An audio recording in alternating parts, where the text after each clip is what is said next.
आवश्यक है। इसलिए हो सकता है ये बहुत आगे है या इसके और भी स्लाइड्स है, पर फिलहाल हम शुरू करते हैं इसको। ओके।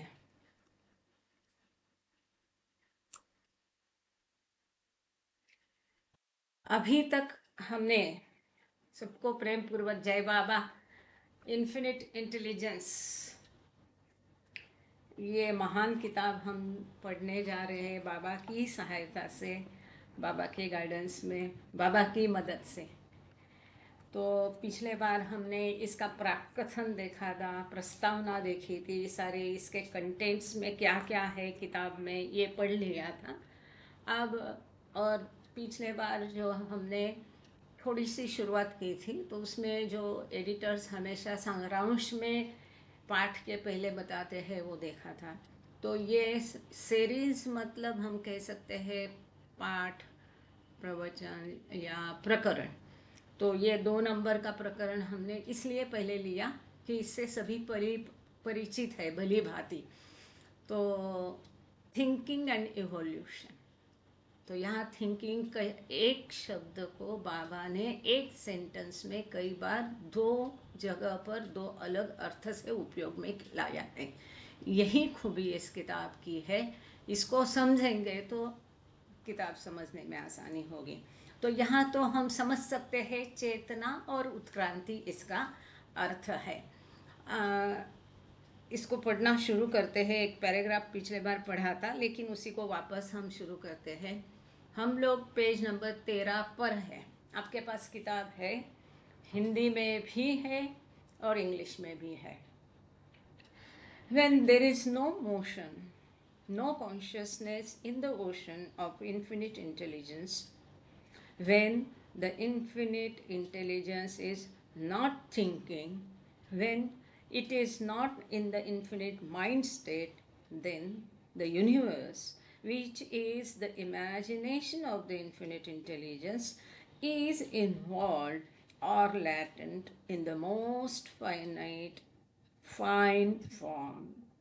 तो इन्फिनिट इंटेलिजेंस जब सोचता नहीं है, जब उसमें हलचल नहीं होती है, जब उसका अनंत मन कार्यरत नहीं है, काम नहीं कर रहा है, अब इसका जो अनंत मन अवस्था है, this is important word in the whole book to be understood, the infinite mind state.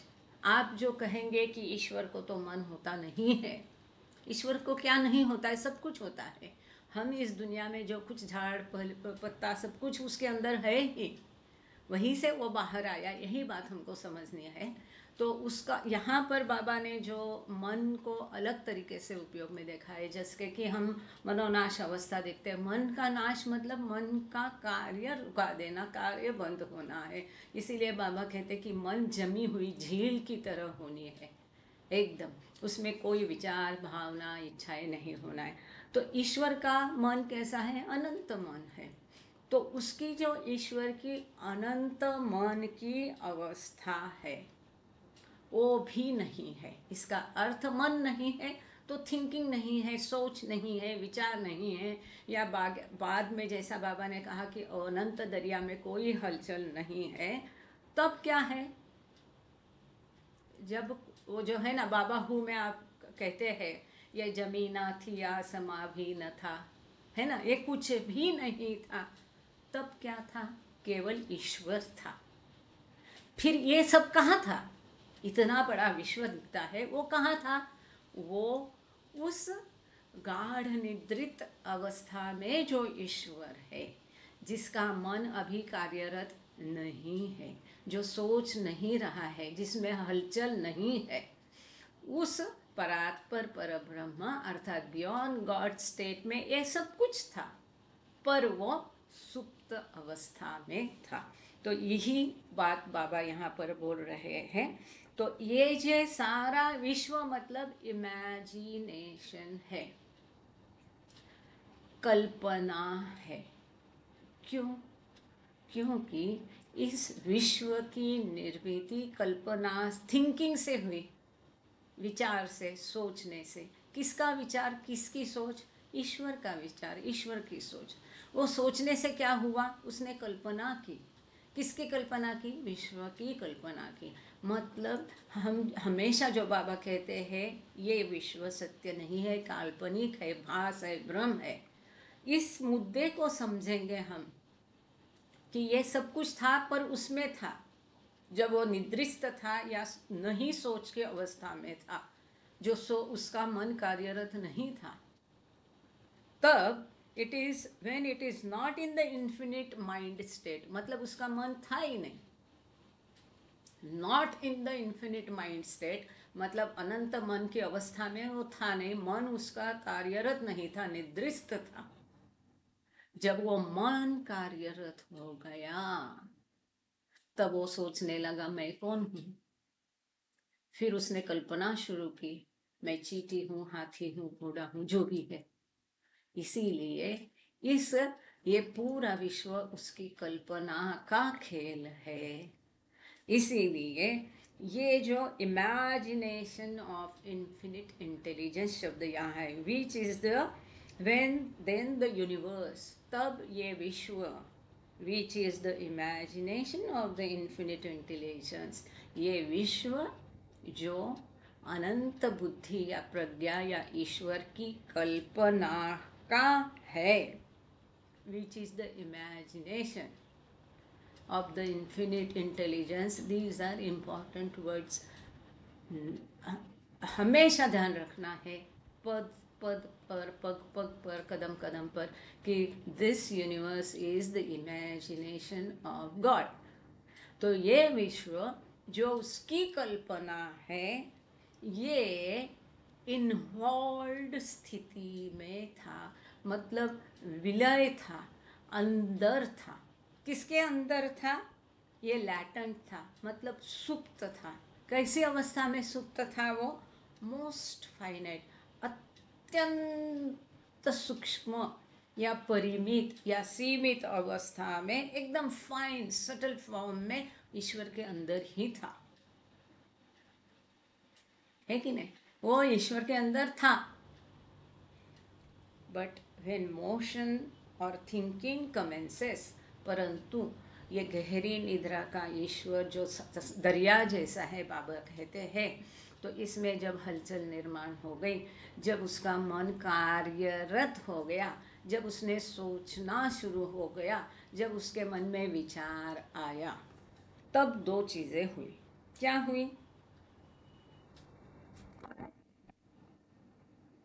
तो पिछले बार इसके लिए वो अभी वो स्लाइड को मैं रिपीट नहीं करती हूँ, कि पिछले बार एक सुंदर स्लाइड हमने देखी कि ये चांद, सूरज, आकाश, पृथ्वी, तत्व, धारा, यूनिवर्स, सब कुछ ईश्वर के अंदर दिखाया था। आपको याद है?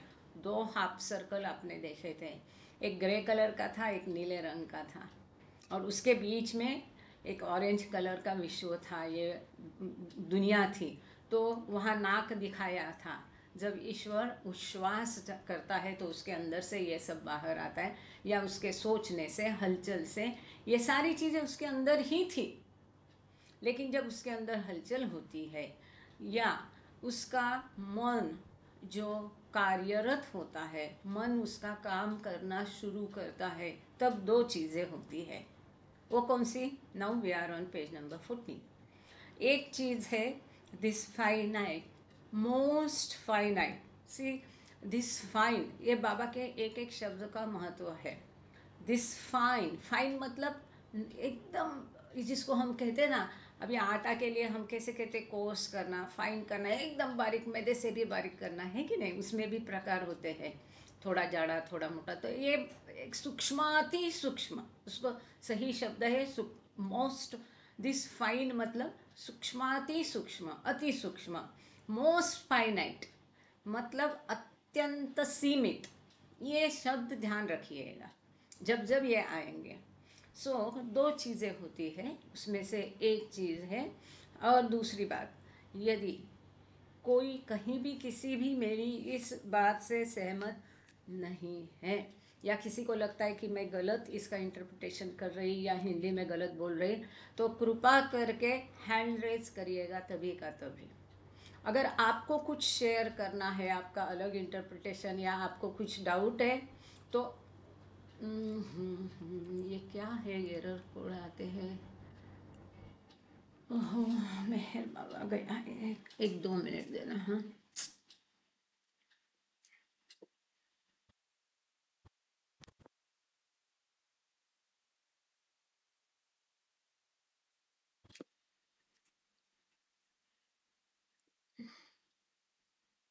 जय बाबा।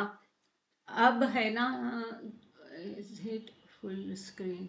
ओके, फुल स्क्रीन है। इसके क्या है, ये फुल स्क्रीन है क्या मेरा, मालूम नहीं मुझे।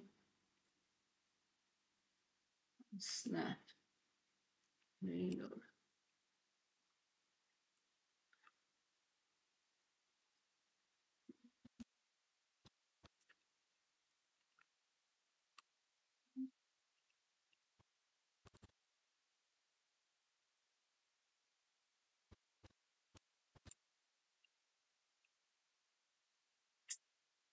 ये क्या हो रहा है मालूम नहीं। और कृपा करके और कोई अभी इसको रिकॉर्डिंग करना नहीं है, हाँ प्लीज़। क्योंकि यहाँ मैं कोशिश कर रही हूँ इस बार, जब तक नीलम वापस अपनी जगह नहीं आती है तो इसको हम कोशिश करेंगे खुद ही इसको प्रेजेंट करके, रिकॉर्ड करके सब कुछ करेंगे। तब तक बाकी मेरी रिक्वेस्ट है कि कोई और कुछ कंट्रोल लेना नहीं। देखो ये क्या हो रहा है मालूम नहीं, अपने आप धड़ाधड़ ये जंप कर रहा है सारा।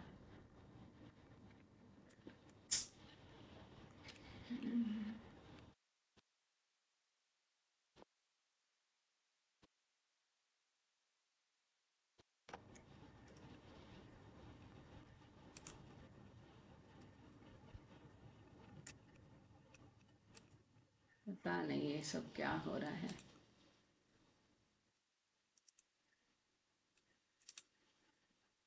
आ गया, स्क्रीन आ गया। कृपा करके कोई कंट्रोल लेना नहीं इसका, या और कोई इसको रिकॉर्ड करने की कोशिश भी नहीं करना प्लीज़। हाँ, मेहर बाबा।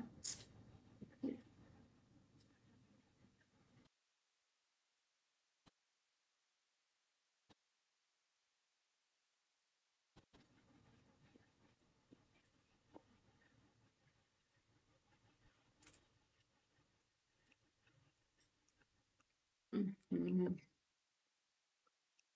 1 मिनट। हाँ,